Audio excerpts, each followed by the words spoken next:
Mirë mëngjesi, Tina. Mirë mëngjesi, kemi përshëndetje. Përshëndetje dhe s'po të shohim një herë, po. Tash po. Tash po. Mirë mëngjes. Mëngjes, Tina. Kemi të ftuar në rubrikën Sytë Shtat kryeshefin ekzekutiv të ndërmarrjes hortikultura, ndërmarrje e cila që në kohë të gjatë është e kontraktuar me komunën e Prishtinës dhe mirëmban hapësirat gjelbëruse, edhe verës po edhe dimrit. Dhe konkretisht do të fillojmë bisedën për disa ankesa të cilët qytetarët e kryeshefit i kanë rreth hyrjes në Parkun Gërmia, për të cilën si duket drejtori kryeshefit nuk ka informacione, mirë po do të na tregoj se çka ka ndodhur fillimisht. Faleminderit që ardhat në studio. Mirëmëngjes. Mirëmëngjes. E kam fjalën për disa kupona që disa qytetarë, mbase edhe nuk mund të jenë të sinqertë, mirë po e kanë adresuar ankesat në mediumet që ju janë lëshuar kupona me datë jo ditën kur edhe kanë pagu hyrjen në Gërmi, në Parkun Gërmia. Në hyrje të parkut regional të Gërmis, janë të vendosur punëtorë tonë, të cilët të grumbullojnë të hyra për komunën e Prishtinës, dhe ato të hyra të shkojnë drejt në komunën e Prishtinës, dhe punëtorët janë të pajisura me orka fiskale, dhe në hyrje pajiset me kupon nga orka fiskale. Dhe ato janë detajzuar të gjitha shënimet në kupon. Qofse ndonjë qytetar apo vizitor në Gërmi ka vërejtje, mund të adreson vërejtjet në komunën e Prishtinës apo këtë rast në ndërmarrjen hortikultura. Ne deri më sot nuk kemi një informat tillë. Dhe në rast se ndodh? Nëse ndodh realisht, do të marrën masa strikte ndaj atyre personave të cilët e përdorin pozitën e punës ku janë kontraktuar.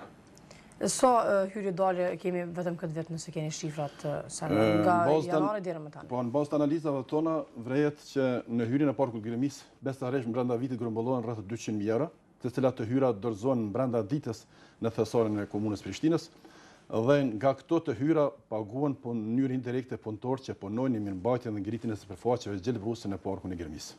Si përqendron ndërmarrja me fonde këtë vit? Ndërmarrja hortikultura është një ndërmarrje ku aksionar është 100% komuna e Prishtinës dhe ka rreth 200 punëtorë dhe është përgjegjëse për mirëmbajtjen dhe ngritjen e sipërfaqeve gjelbëruse në tërë qytetin e Prishtinës. Mirëmbajtja edhe këtë vit ka qenë shumë më mirë se vitet e kaluara, për arsye se ujitja ka qenë më efikase, por për shkak të rreshurave që kanë qenë shumë më të larta në këtë vit se sa vitet më parë. Po ashtu, po vazhdojmë me mbjelljen e fidanëve sipas planifikimeve të Drejtorisë Shërbimeve Publike pranë komunës së Prishtinës.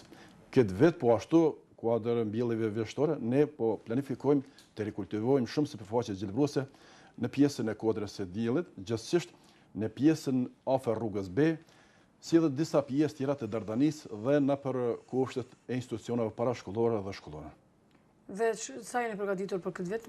Po folëm pak për mbjelljet e fidanëve për muajt që shkuan, po na pret një kohë dimrit tash.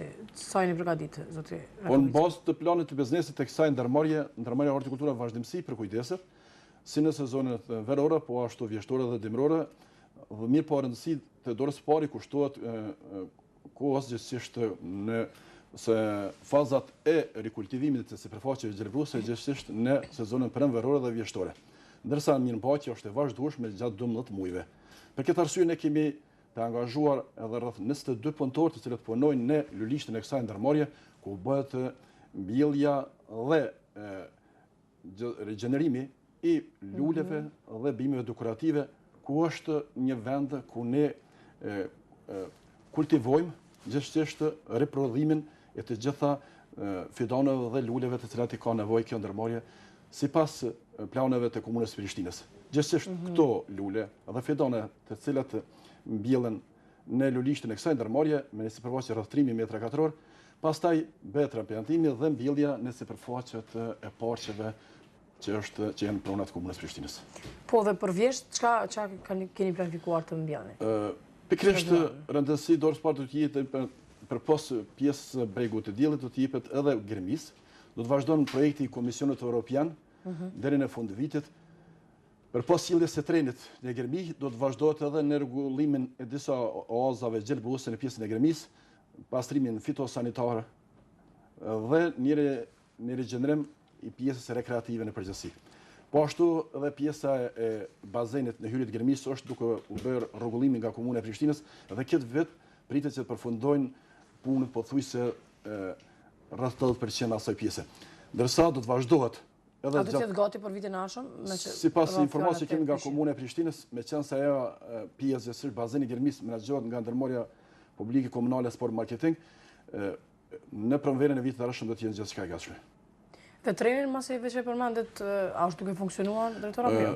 Treni është projekt i Komisionit Evropian dhe është planifikuar që të hyrat deri tek rampa të bëhet lëvizja me automjete, pastaj nga rampa të bëhet stopimi i gjitha veturave të cilat janë nga vizitorët të dëshirojnë të vizitojnë Gërmin. Mirë po, edhe sot e kësaj dite do të thonë treni përdoret vetëm si pilot projekt, me qenë se të hyrat apo lëvizjat në Gërmi bëhen edhe me vetura.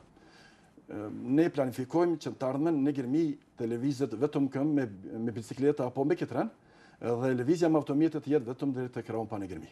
Edhe kur në të ardhmen? Kjo është një planifikim i Komunës së Prishtinës dhe këtu varen planet urbanistike të Komunës së Prishtinës dhe ne po mendojmë se realisht një pjesë e banorëve të cilët jetojnë në pjesën e Butovës, gjithsesi banorë të përhershëm në atë pjesë, do të bëhet një zgjidhje, një rrugë apo të bëhet një zgjidhje përkohshme e këtyre banorëve, si dhe objekte afariste të cilët janë në Gërmi, të cilët kanë vetura. Por prapë mund të themi lirisht që është në projekt i Komisionit Evropian ku planifikohet të ardhmen bashkëpunim me Komunën e Prishtinës që të hyrat në Gërmi, gjithsesi të lëvizja e veturave të jetë vetëm deri në hyrje Gërmi deri te rampa. Po dhe momentalisht trenin, si duket për fëmijë është paguajnë €1, apo lëvizja me tren momentalisht është pa pagesë. Ka qenë më herët €1, kanë paguar disa fëmijë, kështu. Po flas me burime shumë të sigurta. Po, lëvizja me tren. Për tritur është pa pare, pa të holla, mirë, po për fëmijë është €1. Po si të qoftë, fëmijë i vegjël nuk mund të thoj me to pa prind, për shembull, dhe është pak problem deri në se është një hapësirë goxha e gjatë. Komuna e Prishtinës dhe ndërmarrja hortikultura është në përfundim të një rregullore për menaxhimin e parkut Gërmis, edhe ato do të dedikohen të gjitha çmimet, gjithsesi do të jetë një propozim që më vonë të punon një komision për caktimin e tarifave gjithsesi çmimore së hyrjes në ketren, lëvizjes me ketren. Momentalisht ne jemi vetëm një pilot projekt me ketren dhe ende nuk e kemi një çmimore definuar se sa do të jetë lëvizja me ketren për person.